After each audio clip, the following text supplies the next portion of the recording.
अस्सलाम वालेकुम सामीन, मैं तुहाड़ा अपना मेज़बान अब्बास सिवाग तुसां दे पे वे अब्बास सिवाग थल सकाफती रंग।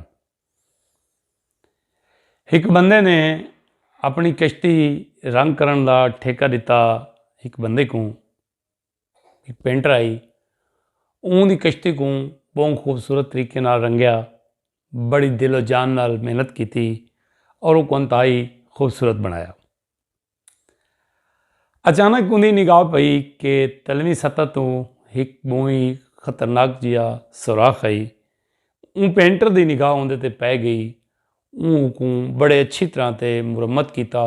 मुरम्मत करने के बाद उसको पेंट करके खूबसूरत बना दिता।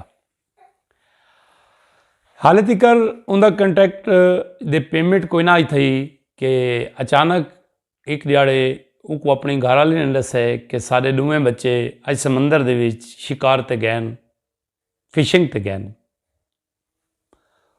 फौरन उन्हें जहन च ख्याल आया कि उन कश्ती दे विच तां एक बड़ा खतरनाक जिहा सुराख है।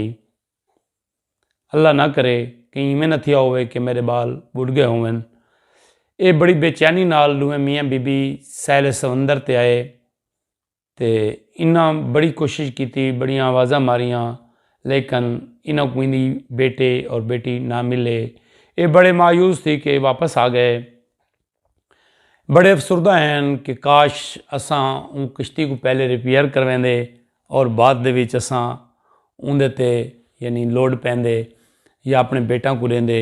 उन सुराख की वजह तो वो कश्ती भी डुब गई है, साढ़े बाल भी वो कश्ती दे विच डुब गए।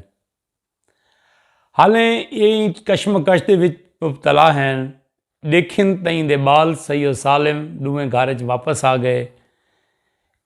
ये बड़ी बेचैनी नाल दोवें मियाँ बीवी उक बन के मिले, उन्हों का मूँह चूमे तो उन्होंने को पूछा कि तुसां किवें वापस आ गए वे। उनके बाबा कश्ती ते गए, कश्ती सही सालिम आई, असां सफ़र किया, वापस आए और सारा शिकार भी अच्छा लगे।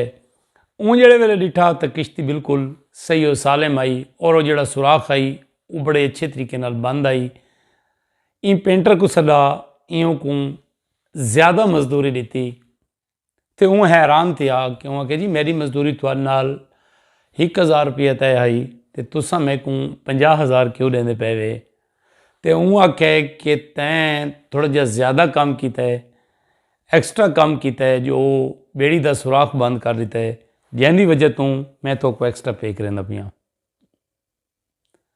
वह के मेरा ये रूटीन का काम आई, मैं थोड़ा जिहा एक्सट्रा काम करके वो मैं तेरे वास्ते नहीं किया, वो मेरे अपने उत्ते मैं वाजिब समझदे होया कि इन चीज़ का कंटैक्ट कोई नहीं, लेकिन ये भी मैं कर छोड़ा। अरे मामूली जिहा काम दा मैं इतनी ज़्यादा मजदूरी ना गिन सकता, मैं थोड़ा जिहा एक्सट्रा काम किया है। वहाँ के तेरा थोड़ा जिहा एक्सट्रा काम करन नाल मेरे बालों की जिंदगी बच गई है।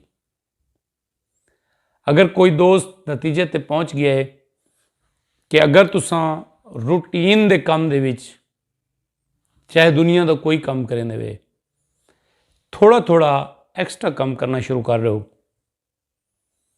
वो अपने वास्ते होवे, चाहे वो अपने बालों वास्ते होवे, चाहे वो कहीं बह वास्ते होवे, चाहे तुहाडा अपना कारोबार है, चाहे तुसां कहीं दे मुलाजिम वे, चाहे तुसां टेलीफोन ऑपरेटर वे, चाहे तुसां पुलिस वे, चाहे तुसां आर्मी वे, थोड़ा जिहा एक्स्ट्रा करना शुरू कर दो और मैं यकीन ना लादा कि तुम्हारी ज़िंदगी 100% बदल वैसी। उम्मीद करें कि सबक कमोज कहानी तुम दोस्तों को ज़रूर पसंद आसी।